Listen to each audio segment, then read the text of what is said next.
Friends, स्वागत है आपका अपना YouTube channel BPSC current update में।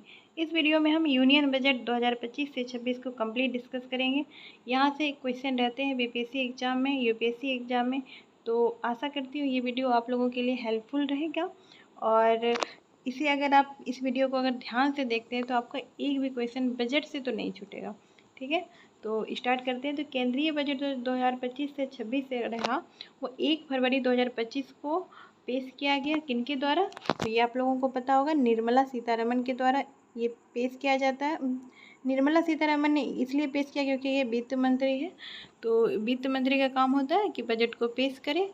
तो इस बार का 1 फरवरी 2025 को पेश किया गया। ठीक है, बजट का आकार पूरा बात करें तो ये 50,65,345 करोड़ का है। ठीक है, तो बजट का आकार है 50,65,345 करोड़।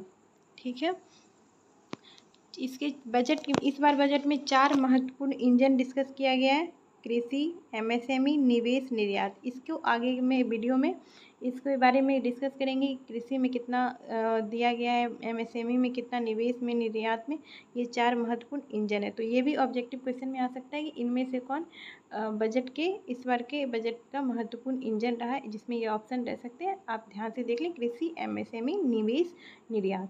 ठीक है, अब है कि बजट का आकार इतना है तो इसकी प्राप्ति कैसे होगी? तो राजस्व प्राप्ति होता है और पूंजीगत प्राप्ति होता है। दो तरह की प्राप्ति होती है। तो राजस्व प्राप्ति टोटल 34.20 लाख करोड़ होगा, और अगर पूंजीगत प्राप्ति की बात करें 16.44 लाख करोड़। ठीक है, ये दोनों मिलके टोटल प्राप्ति होगा 34.20 लाख करोड़, और पूंजीगत प्राप्ति 16.44 लाख करोड़।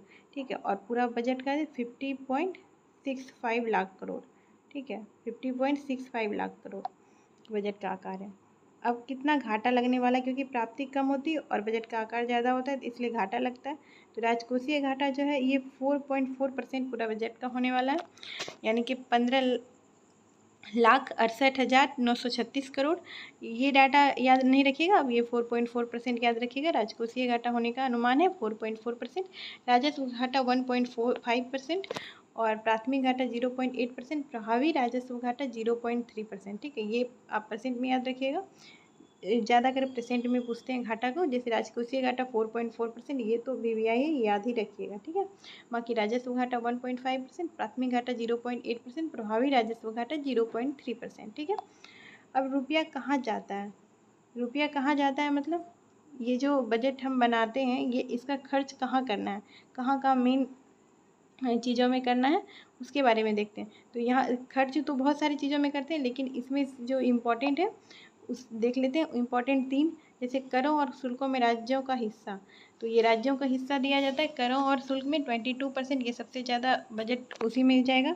ब्याज अदायगी में 20%, लोन लिया हुआ रहता है सरकार के द्वारा, केंद्र सरकार के द्वारा, उसके जो ब्याज होता है इंटरेस्ट पे करने में 20% बजट का हिस्सा वहाँ जाने वाला है। योजनाओं में, स्कीम्स में 16%, जैसे कि पीएम धन योजना, कुसुम योजना, पोषण योजना, ये सब जो केंद्रीय योजनाएं होती है उस स्कीम में भी 16% बजट का हिस्सा जाने वाला है। ठीक है, अब एक सेकेंड, अब बजट का देखते हैं रुपया कहाँ से आता है। अब बजट में कहाँ जाता है ये हमने देख लिया, 3 इम्पॉर्टेंट। अब बजट से रुपया कहाँ से आता है?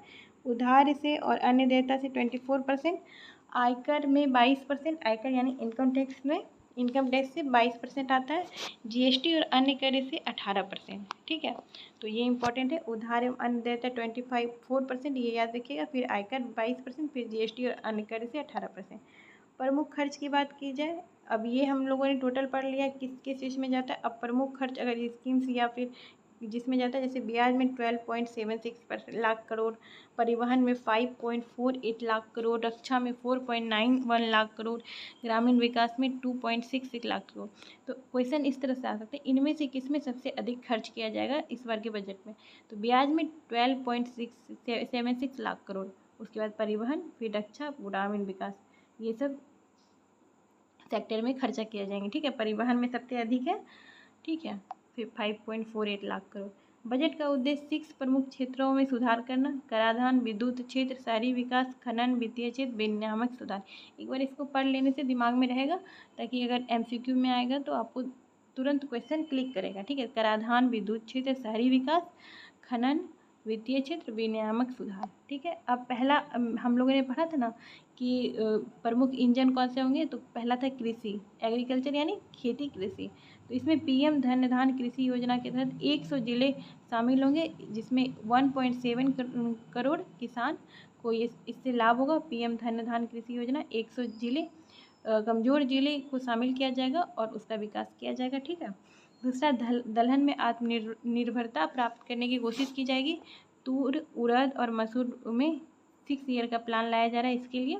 ठीक है, इसका उत्पादकता बढ़ाने के लिए और इसमें आत्मनिर्भरता लाने के लिए। बिहार में मखाना बोर्ड का गठन हुआ। ठीक है, ये बिहार के मखाना उत्पादन और प्रसंस्करण को बढ़ावा मिलेगा इससे। ठीक है, अब दूसरा इंजन क्या था, दूसरा इंजन इसी अभी कृषि में और कुछ पॉइंट है, आप देख लें। जैसे राष्ट्रीय उच्च पैदावार वाले बीज 100 प्लस बीज को वाणिज्यिक स्तर पर उपलब्ध कराया जाएगा। मत्स्य उद्योग का 2nd रैंक भारत है और अंडमान और निकोबार द्वीप और शेष क्षेत्रों में मत्स्य उद्योग को बढ़ावा दिया जाएगा। और ये याद रखिएगा 60,000 करोड़ प्राप्त होते हैं हमें मत्स्य उद्योग से। ठीक है, मछली पालन से, तो इसको और भी विकास किया जाएगा। कपास उत्पादकता मिशन लाया गया है। केसीसी के माध्यम से ऋण वृद्धि 3 लाख से 5 लाख कर दिया है।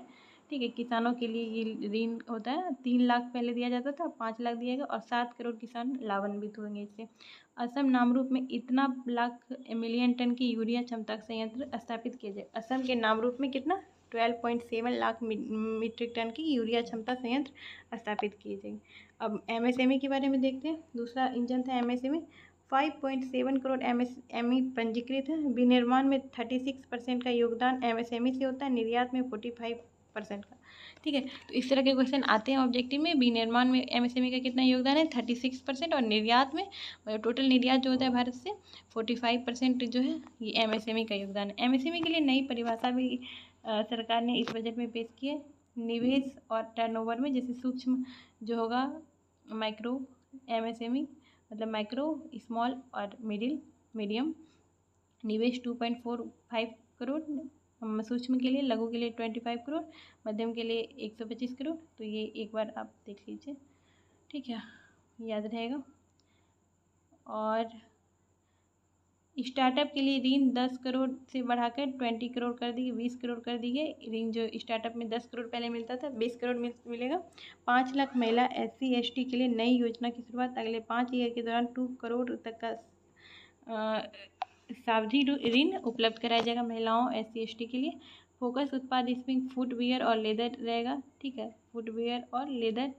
निवेश पूर्वोदय स्कीम जो आएगा एमएसएमई के लिए, बिहार, वेस्ट बंगाल, झारखंड, आंध्र प्रदेश, उड़ीसा। ठीक है, ये याद रखिएगा। पूर्वोदय स्कीम किन राज्यों के लिए, बिहार, वेस्ट बंगाल, झारखंड, आंध्र प्रदेश, उड़ीसा। ठीक है, अब निवेश की बात करते हैं। तीसरा इंजन है लोगों में। अगर निवेश की बात करें तो 50,000 अटल टिंकरिंग लैब, बच्चों की शिक्षा को बढ़ावा देने के लिए, शिक्षा में तकनीकी विकास के लिए। 500 करोड़ AI एक्सीलेंस सेंटर की स्थापना किया जाएगा। ठीक है, 500 करोड़ की राशि के साथ भारतीय भाषा पुस्तक योजना का प्रारंभ किया जाएगा। ये लोगों में निवेश के लिए बात हुई। अर्थव्यवस्था में 50 ईयर के लिए ब्याज मुक्त 1.5 लाख करोड़ परिव्यय किया जाएगा। ठीक है, जल जीवन 2028 तक बढ़ा दिया गया। शहरी चुनौती निधि 1 लाख करोड़ शहरी चुनौती के लिए, और परमाणु ऊर्जा मिशन का भी विकास किया जाएगा, या परमाणु ऊर्जा मिशन पे भी ध्यान दिया जाएगा। नवाचार में जीन बैंक, पांडुलिपि सर्वेक्षण, ये इम्पॉर्टेंट है। ठीक है, नवाचार में ये दोनों चीज़ का विकास होगा। ठीक है, परमाणु ऊर्जा मिशन 2047 से 100 गीगावाट और स्मॉल मॉड्यूलर रिएक्टर 2033 तक बनाने का, निर्माण करने का प्रावधान है। अब निर्यात की बात करें। निर्यात संवर्धन मिशन वाणिज्य, MSME एवं वित्त मंत्रालय के सहयोग से निर्यात संवर्धन मिशन शुरू किया जाएगा। भारत ट्रेड नेट एकीकृत लॉजिस्टिक प्लेटफॉर्म का स्थापना किया जाएगा। बीमा क्षेत्र में FDI 34% से बढ़ाकर 100% कर दिया जाएगा। बीमा क्षेत्र में FDI कितना किया जाए, 100%। अब नई कर व्यवस्था, आय अगर 0 से 4 लाख है तो 0 कर देना होगा।